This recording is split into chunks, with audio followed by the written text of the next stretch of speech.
Hi, everybody. Welcome to another 30-minute excursion into the world called the Worldview. I'm your host, Chris Greco. And for the next 30 minutes, we're going to be talking about a specific cooperation organization. Um, this is called the Shanghai Cooperation Organization, or SCO.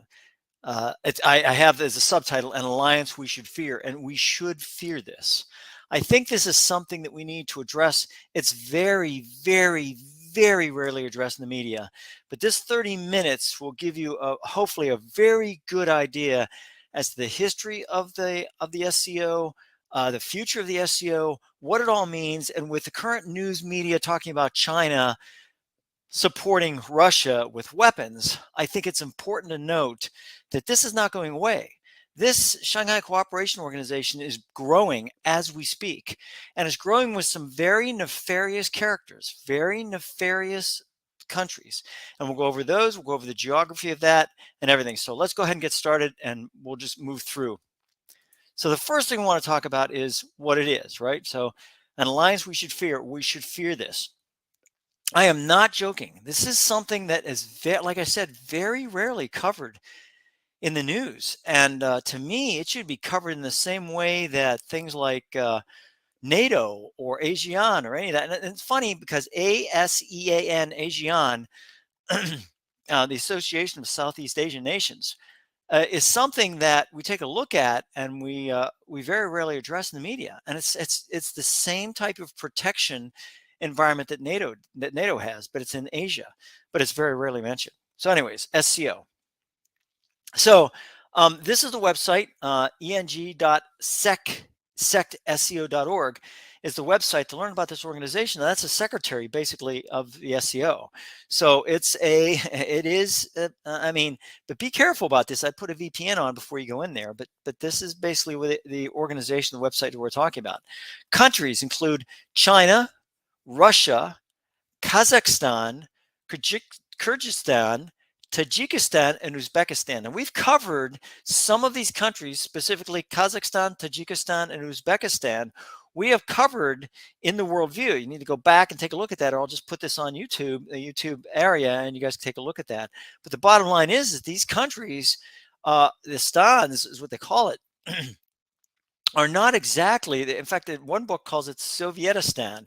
I mean, these are breakaway countries that were originally owned by I guess owned is a good word, by the Soviet Union. So there are provinces in there. So, I mean, they have come back in line with Russia and China. Iran has recently asked to join the organization as of February 2023. Now, folks, I don't mean to put this in the same mode of emotion that media does, but we ought to be very concerned about this. You have an organization that is basically run by China, that contains all these different resources. Kazakhstan is a major oil producer, major. Tajikistan, major aluminum producer. I mean, you have some very interesting resources within these countries. They start coming together and they start, trading with just each other. We could have a real hard time trying to figure out who is the bad guy here. So this was formed in 1996, so it's almost 30 years old, as what they call the Shanghai Five.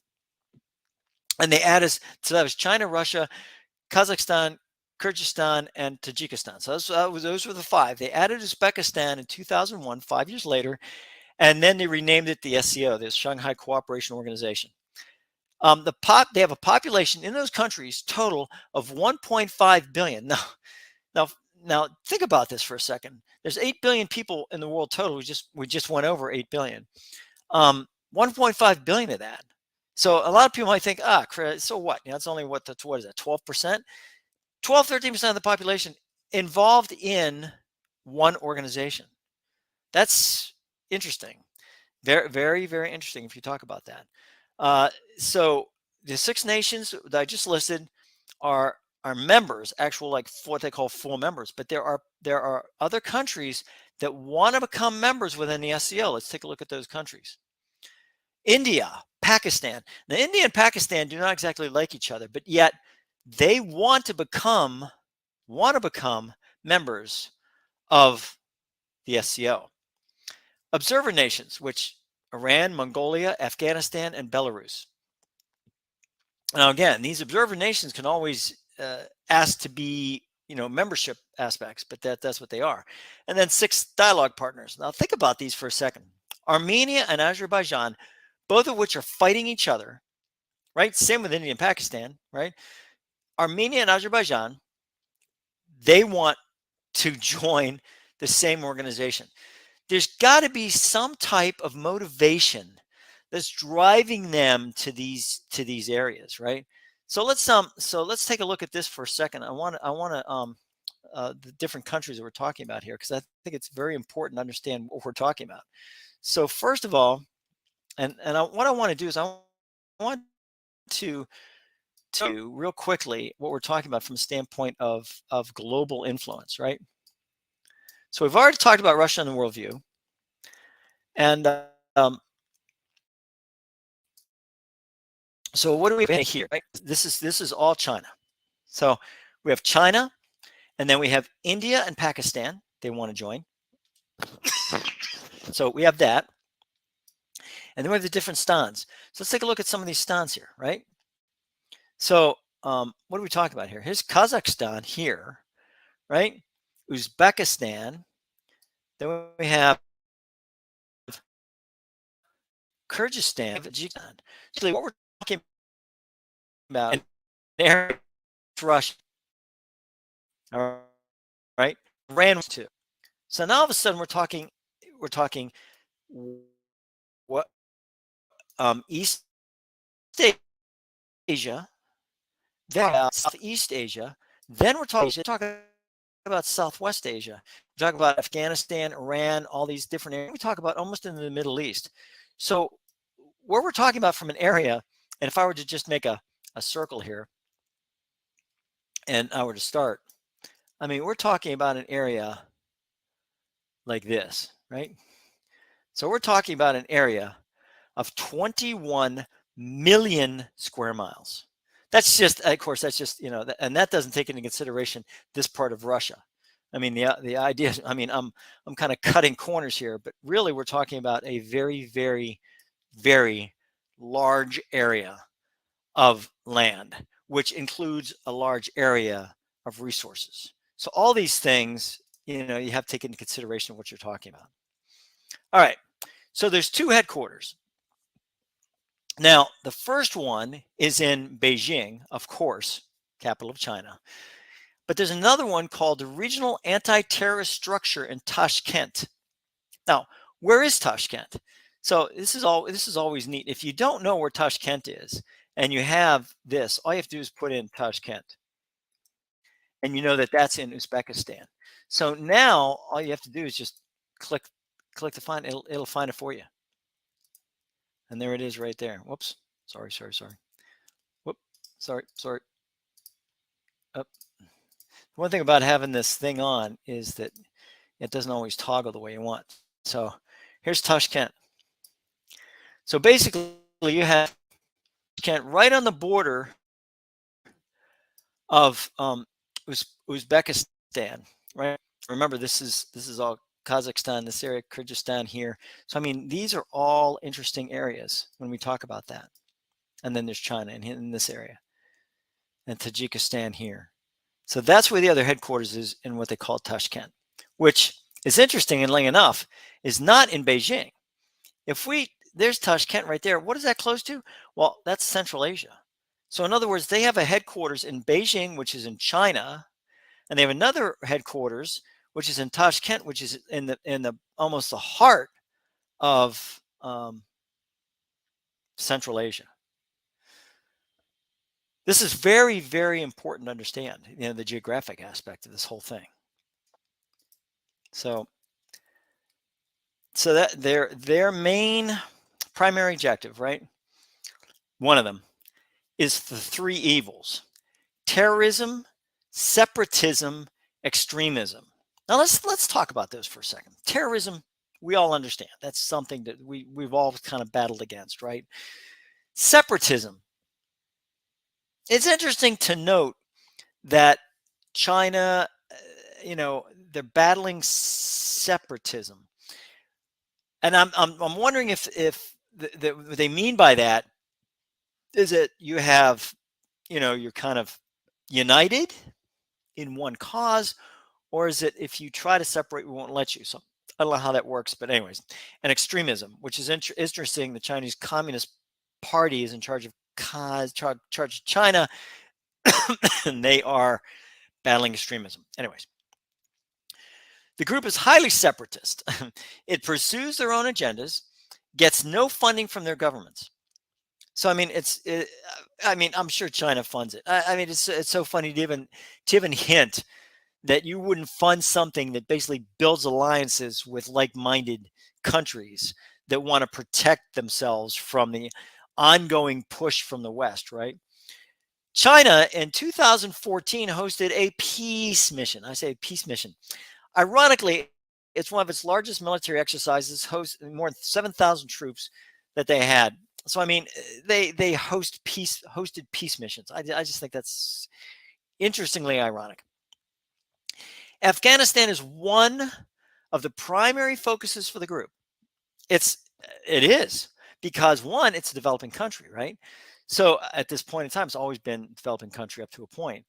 China has spent time garnering bilateral engagement with Afghanistan. They want to get in there. They want to get a foothold in there. They spent about $3 billion to develop a copper mine. So now they're going to get copper, a resource from Afghanistan, which is by the way, that's in Southwest Asia. A lot of people, and I've said this on my program before, a lot of people don't understand that is literally Southwest Asia.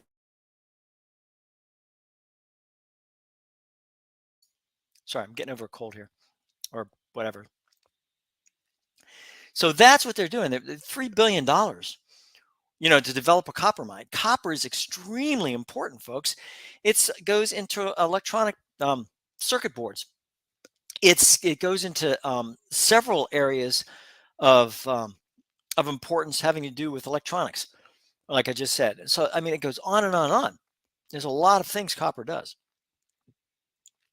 Getting back to Afghanistan. So China feels that the instability in Afghanistan could lead to regional instability. Now, I have the reference at the end. You guys can check this out yourself. I never say, hey, I just got this from my head. This is from a real reference. They've communicated that to other SCO members. Other SCO members are sitting back saying, well, geez, we have to stabilize Afghanistan. Otherwise, we're going to have instability in the entire region, which Southwest Asia just flows right into Central Asia, right?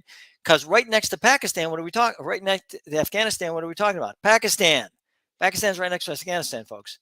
And then you have India, and then you have all that. So they've communicated that to other SCO members. Russia feels Central Asia will be buffer between Afghanistan and Russia, which is interesting. If you take a look again at the map, which again is important, you have to understand geographically what we're talking about here.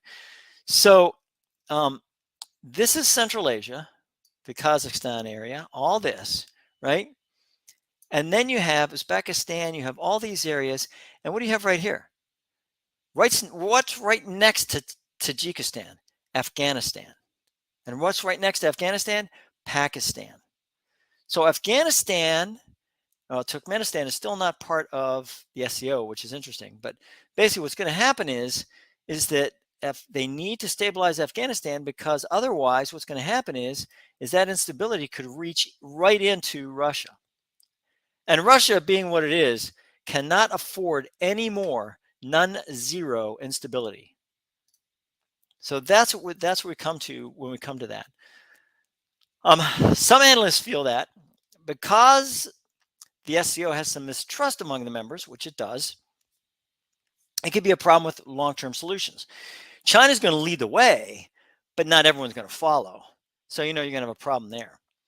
If the SCO does help Afghanistan out of the situation, then the Western powers, this is an analyst talking, the Western powers might come to have a new appreciation for the SCO as a peacemaking, developing type organization, helps develop countries and whatever else.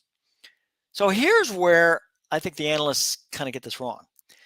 China has they don't have any interest whatsoever in rebuilding countries without them having a stake in that country.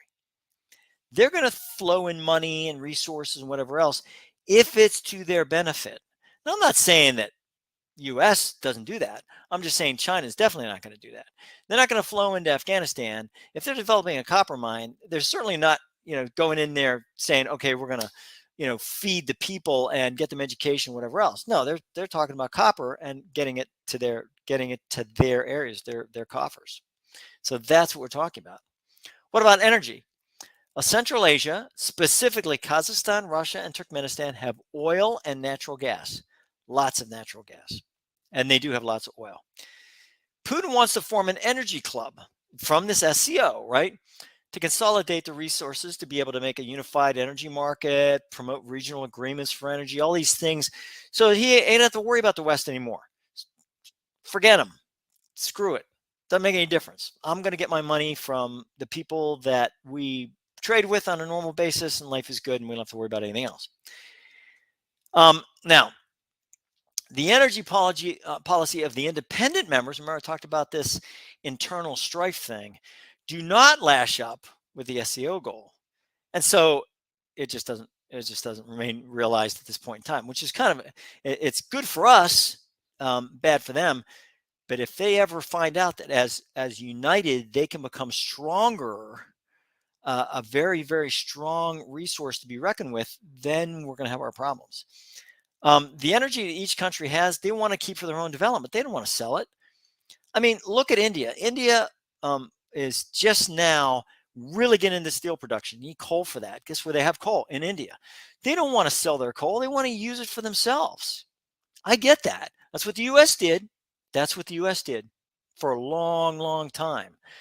Russia's made agreement with some Central Asian countries to build pipelines, which they want to try to get those pipelines in so that they can get the energy that they need and be able to give the energy that they can give. Finances. This is where it becomes interesting. China wants to form a bank to consolidate all the funds from the SCO. Now, folks, let's just think about this for a second. China wants to form a bank, and this bank will hold all the funds from all the different countries that have an SCO. And then they can trade, they can make currency exchange, whatever else, with those countries. What does this remind you of? The euro. That's right. The euro. That's right. Yeah. Interesting, right? All of a sudden, you get in there and you start making one currency, and the Chinese just happen to make that one currency based on whatever the strongest currency is. Now, it could be the dollar, but it could be something else. So all of a sudden, they control all the finances. Well, Russia's scared that China will then control all the funds from the member countries, which they would.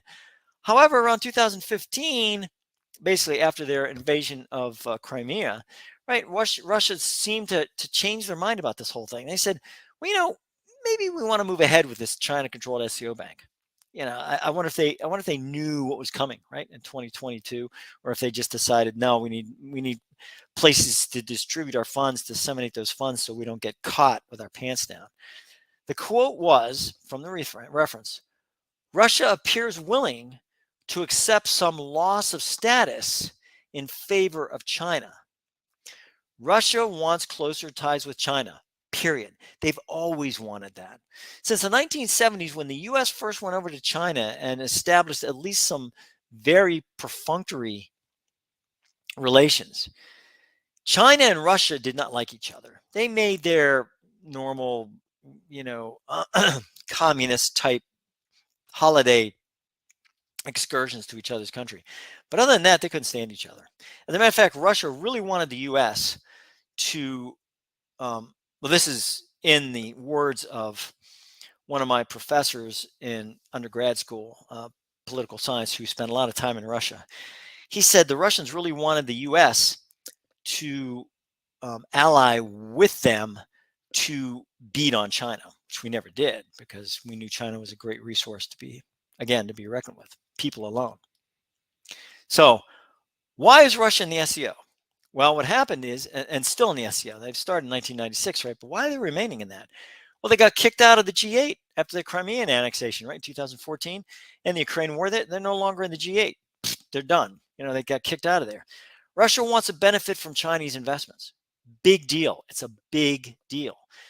Chinese invest in a lot of things. They're investing in Africa right now and in some countries. They have their first deployment base in Djibouti.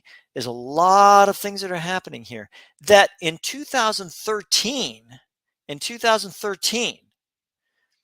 should have been reckoned with, should have been there's prognostication, and I don't know what the intelligence community was doing. I was part of it, which is kind of a shame, but I think we're more inflicted with the, let's get the terrorism out, than let's figure out what Russia's doing. And I was part of that intelligence community during 2014, which was really, really a shame that more wasn't done to prevent them from doing that. So basically, but they kicked them out of the G8. Russia wants to benefit from Chinese investments. Russia no longer has friends in the West. What friends do they have in the West? Anybody? Do they have, Mexico? I think they might have Mexico. They might have some of them in the, I guess, South America. They might have some very good allies. But other than that, nobody that can really help them do things they need to do. The idea of a Russian-China cooperation leads more to necessity than real bilateral relations. So there's really no trust there per se. They just want that to be able to, cover their butts, make sure that, hey, look, watch my six. China sees themselves as what they call an up-and-comer. We're youth. We're going in there. We're doing everything. And Russia is old news. They don't. They think of Russia as the world power gone away. Basically, about the same with the U.S. We're having more trouble internally than we are externally at this point in time. So, what is the future of the SCO? Well, the country membership is growing. We know that, including India and Pakistan. They make the organization more diverse.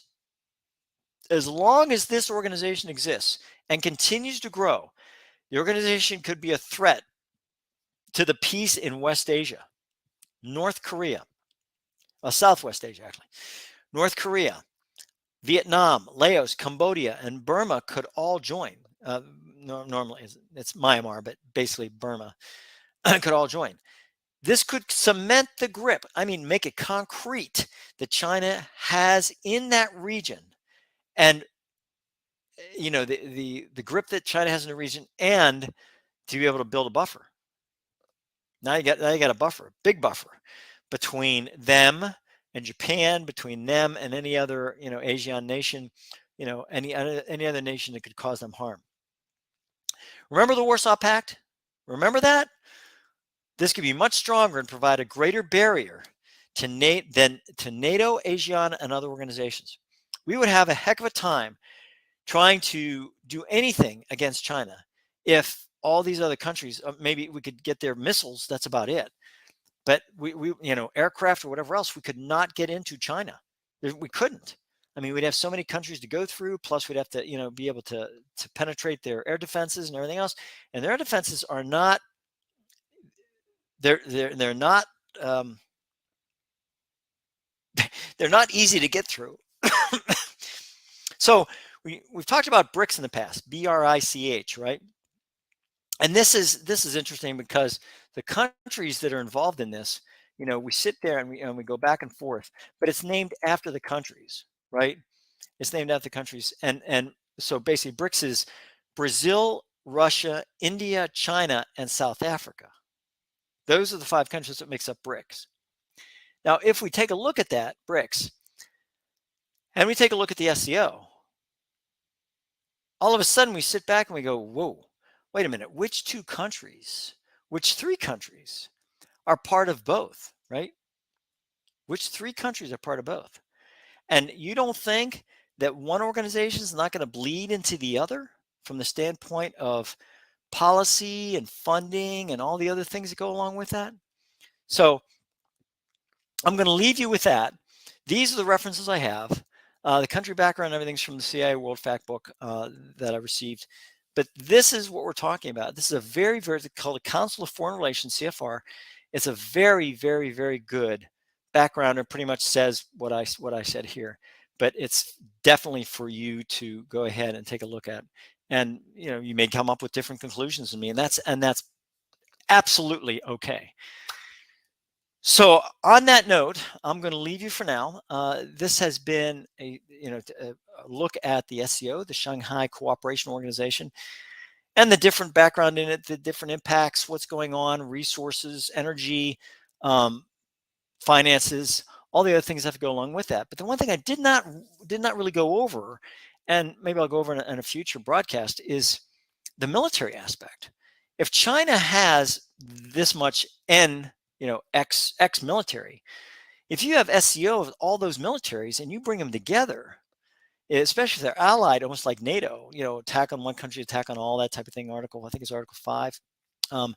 You have yourself a very, very interesting military alliance, and one that will be open to different aspects. And like Russia, will they be taking territory? So that's something to consider. So until next time, this is Chris Greco saying thanks for watching, and thank you for watching The Worldview. See you next time.